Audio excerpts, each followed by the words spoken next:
Hey everyone, and welcome to another car review. Today, we're featuring one of the most famous driver's cars to ever be assembled from the factory. This here is a 2003 AP1 Honda S2000. Now, the Honda S2000 is an interesting car, and that's mainly because when you go on the internet, you see that this car receives a lot of appreciation. But yet, when you look at its spec sheet, you see that it's a bit, well, dare I say, underwhelming. But that's not what this car is about. It's about putting the top down, driving on an open road, and getting up to its 9,000 RPM redline. So anyways, let's take it for a drive and see whether it's overrated or if it actually meets the hype. Anyways guys, here we are inside the S2000, and huge thank you again to Sam. Yeah, no problem. If you didn't check the E36 M3 in a Store of Blue review before, I recommend also checking that out. Sam also lent us that car. But anyways, S2000, a total different beast. Yeah, this one's exciting. Yeah. I guess we'll go for a drive and see what she's like. All right, so initial experience. This is a very cockpit-like car. Yeah. And it's very loud in here. But honestly, it's just so perfectly set up, and like everything is angled right towards the driver. The only little gripe I might have is the steering wheel, because you can't adjust it. But other than that, I think just for like a canyon cruiser, it's set up so perfectly. Now Sam, this S2000 is not stock. Like, it obviously has. Yeah, it's got a couple mods on it. A lot of different JDM parts: intake, exhaust, suspension. Okay. Bolt-ons. Now, if you are wondering about the modifications, I'll list them in the description below. But in the meantime, one mod I want to talk about is the Carbing aluminum radiator cooling plate. It does an absolute phenomenal job of keeping the engine cool, along with that carbon fiber hood. Now, since the cooling plate is fairly large, the car had to be fitted with an aftermarket front fascia in order for the cooling plate to fit. Alright Sam, do you mind if you do a little bit of a pull? Go ahead. Perfect. Yeah. So it's kicking up a lot of rocks. Yeah. Yeah, alright, here we go.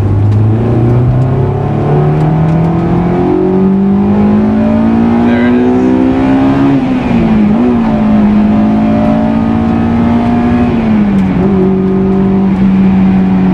Yeah. Oh my goodness. Wow.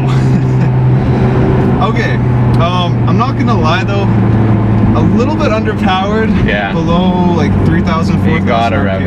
Yeah. You gotta rev it. We'll talk about that later. But wow, this engine just has so much character to it.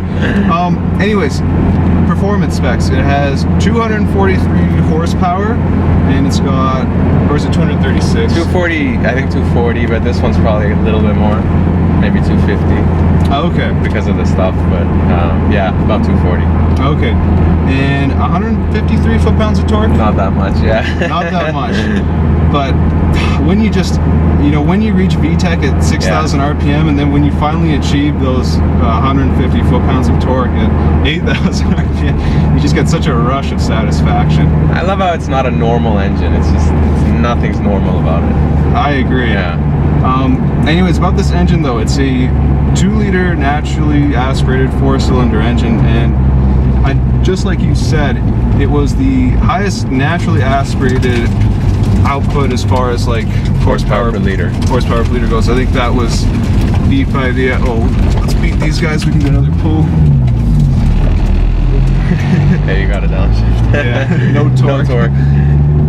Anyways, before the Ferrari 458 came out, right? Yeah, in 2011. Okay. And this car came out in, I think, 99 in Japan, so that's a pretty amazing statistic. Yeah. Alright, let's do a little bit more pulling.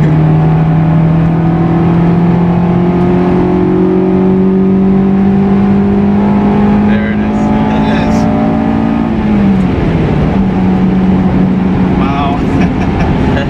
Oh my goodness.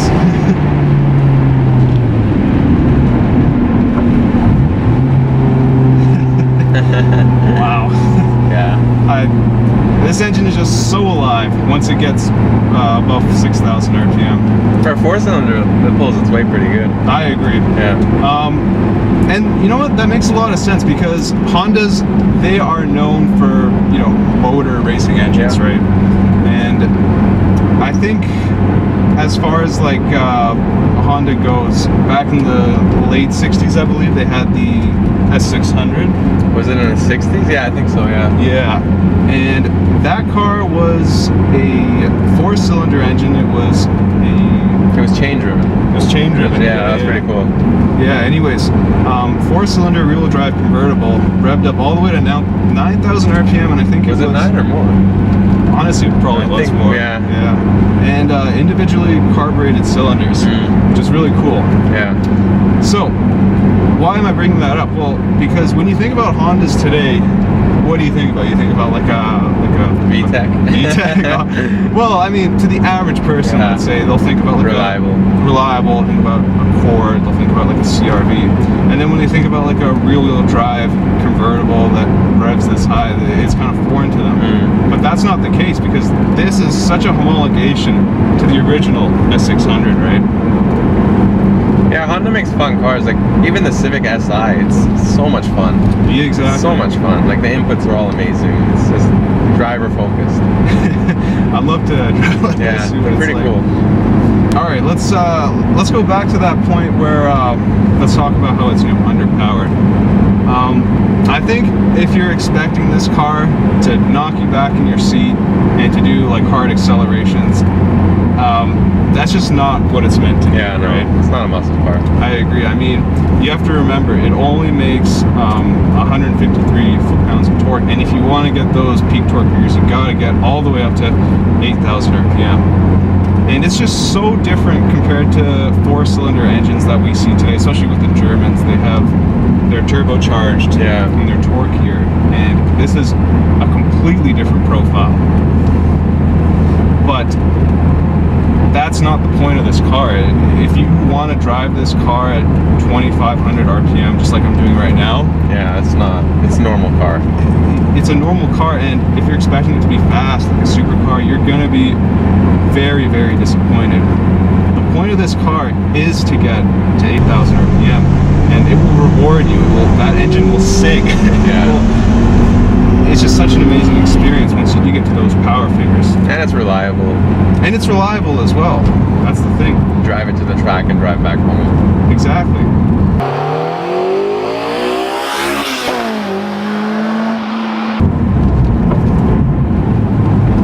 All right, so clutch. Very short, very fun. All right, in a corner now, handling. Ooh, it's so tight. Yeah. So tight. No body roll whatsoever. I'm just in the proper gear here.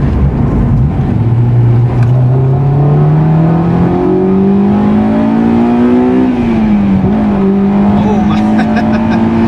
Wow.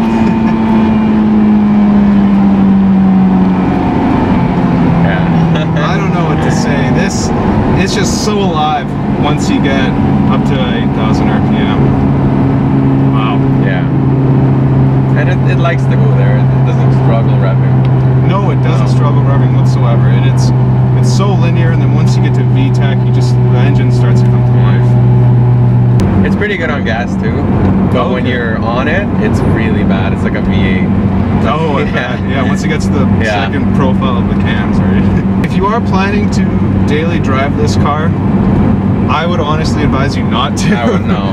No, I mean, It's not a daily. it's not a daily whatsoever. People do daily them, but it's not a comfortable daily. It's a toy. It is, I agree. I mean, the thing about this car is that in order to really enjoy it, first of all, you need to find an open road. Yeah. You need to find an open road. You need to put the top down. Yes. The only reason why we don't have the top down right now is because of audio purposes. And you need to get the car up to 8,000 RPM. That's how you truly enjoy this car. I mean, as far as the little interior things go, overall, I think it's pretty well put together. What would you say? It's good quality. Like the quality is awesome. Yeah. Yeah, like it's very minimalistic, obviously. Yeah. Here. No wear on the materials. Yeah, that's another thing. Initially, when you brought this car up, I thought, wow, like the previous owner you must have really, really taken good care of this car. But from what I've heard, like the interior just holds up well. Yeah, very well built. Yeah. Honda quality. Yeah, there you go. So you like the car? You know what? I really love this car. I'm not gonna lie, but I wouldn't have it, and here's why. You see, I'm more of like a one car type of guy. Yeah. I think that it's great having a car that can like not do everything perfect, but do most things pretty well. Like for instance, Porsche, everything it does. Everything just does everything absolutely well, but they're just so expensive. Yeah. No, this is not a do-it-all car. It's just one purpose. It's just one purpose, and that's just to put a smile on your face. Yeah. All right. So final summation about the driving characteristics of this car. The car is just so balanced. I think the way they set up the suspension. I mean, would you consider this like a baby NSX? Got a lot of the DNA, I guess. Sure. Yeah. Like I think I think it's just so well set up. The steering is brilliant, so direct, so communicative. The shifter is super short, the clutch is super short. This is essentially the perfect formula for like a canyon toy. cruiser. Yeah. A toy, exactly. Definitely. Yeah. If you are gonna get this car, you're gonna be shocked at how reliable it is if you push it. It might burn a little bit of oil, so watch out for that. Yeah, you gotta top it off once in a while. Yeah, but other than that, this car is just, it's made to be beat on, and it's made to, I guess, put a smile on your face. Well, Sam, thank you so much again for just bringing out such an amazing track car, backyard, I mean not backyard, back road cruiser, whatever you want to call it. Looking forward to more reviews. I agree. Anyways, guys, if you enjoyed this review, please make sure to like, comment, subscribe, share, and as always, see you in the next review. Thanks again, Sam. No problem.